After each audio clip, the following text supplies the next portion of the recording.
After learning that the CIA isn't the agency he thought it was, Jason Bourne spends his life in isolation until an old friend appears. Suddenly, he finds himself in a conspiracy when his friend is killed and he's out to get revenge and answers. 12 years after Jason Bourne exposes the CIA Black Ops team Blackbriar, Jason Bourne is completely healed from his amnesia. He lives a solitary life in Greece, earning money as a street fighter. He remembers his recruiting to the CIA team Treadstone and is still haunted by memories of all the people he'd executed.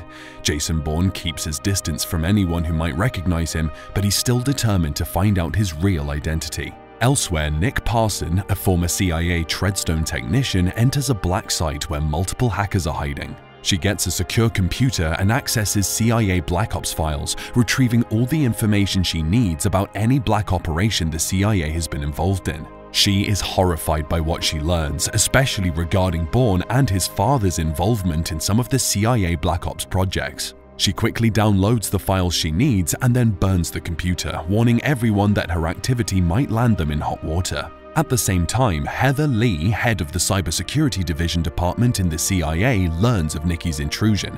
She informs CIA Director Robert Dewey of the breach and he warns her to contain it. Lee tries to block the files, but Nicky has already finished her business. This intrusion, coupled with the fact that the CIA has been facing backlash over the past years due to Bourne's exposure, might prove catastrophic to the CIA. Dewey calls an assassin called the Asset and instructs him to go after Bourne. The Asset has a personal vendetta against Bourne, so he's glad to have the assignment. A while back, the Asset had been captured in Syria as an accidental consequence of Bourne leaking the Blackbriar operations files. He was tortured, and he holds Bourne personally responsible for his misery. After finding Bourne's father's involvement in the Black Ops Division development, Nicky travels to Athens to warn Bourne. She finds him in a street fight and gives him a signal on where to meet. Later, Bourne goes to Syntagma Square where locals are holding aggressive political rallies. Meanwhile, Lee finds out Nicky's identity and manages to get to the location where she'll be meeting Bourne. She presents her findings to Dewey and the rest of the team, confident that she can get Bourne to work for the CIA again. Dewey doesn't want anything to do with Bourne as he'd already betrayed them, but the others want Lee to try and bring Bourne in. With the go-ahead, Lee embarks on a mission to contact Bourne. Dewey sends lots of CIA agents to Syntagma Square hoping to capture either Bourne or Nicky. He also wants to ensure that the stolen files don't land in the wrong hands. Bourne finds Nicky in hot water as she's fleeing agents and the police. Bourne is also being chased by local police, so he steals a motorcycle and grabs Nicky, driving away. However, their position is being captured via satellite, so Lee tells the Asset, who is in a sniper position, their location. As soon as they appear, the Asset fires and hits Nicky, the impact of the bullet causing the bike to crash. Bourne quickly regains consciousness and tries getting to Nicky. She tries talking to Bourne, but the Asset shoots her, immobilizing her. With her last breath, she throws a key at Bourne and he takes it and flees. He quickly finds the locker that can be opened by the key that Nicky had given him. He finds CIA files and learns about Dassault, the leader of the team of hackers determined to expose CIA operations that Nicky had been working with. He tracks Dassault in Berlin and forces him to help decrypt the CIA files. This is how Bourne learns that his father, Richard Webb, had been involved in creating Project Treadstone. Suddenly, Bourne gets an anonymous message warning him that the CIA will be at the location in 2 minutes. This is because malware on the files helped the CIA track Bourne's location as soon as he accessed the files. Lee deletes the files remotely while Dassault tries to attack Bourne for bringing the CIA.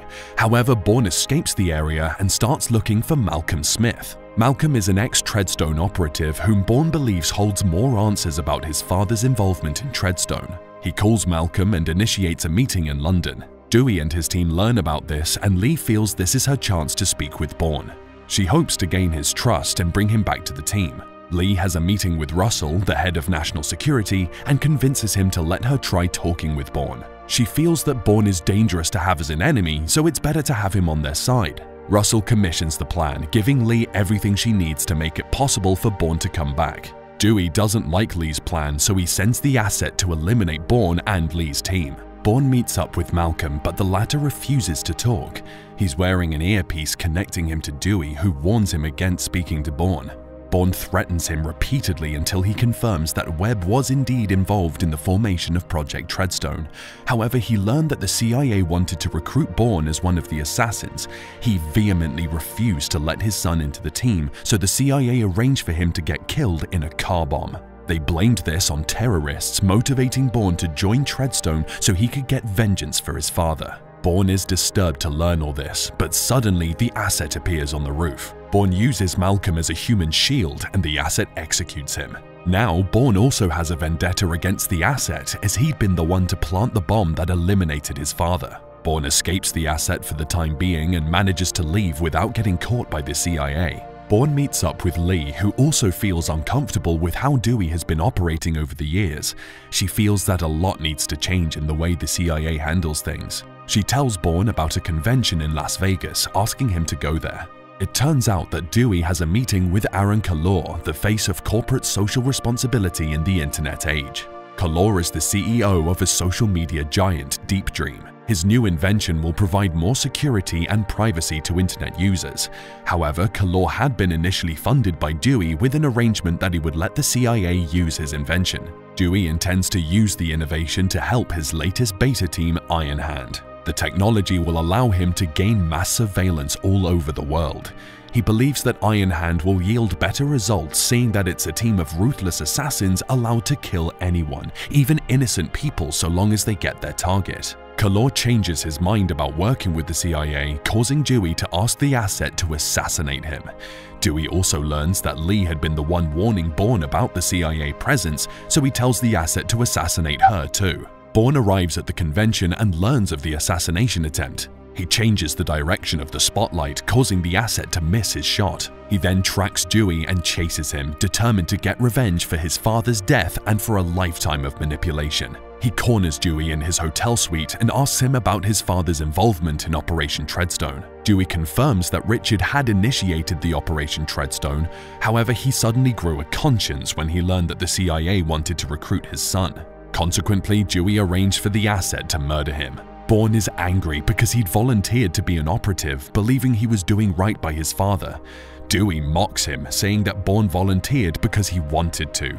He also tells Bourne that all the 32 lives he'd taken in the field helped the country. Bourne goes towards Dewey and holds him at gunpoint, but suddenly an agent storms inside. Dewey has the upper hand and wants to frame Bourne, but Lee appears and kills Dewey. Bourne walks towards Lee and takes her weapon, concealing her involvement in Dewey's death. He then goes after the asset and the two soon catch up at a strip joint. A fierce battle ensues, which ends with Bourne killing the asset by snapping his neck. Lee meets up with Russell to brief him on what had happened.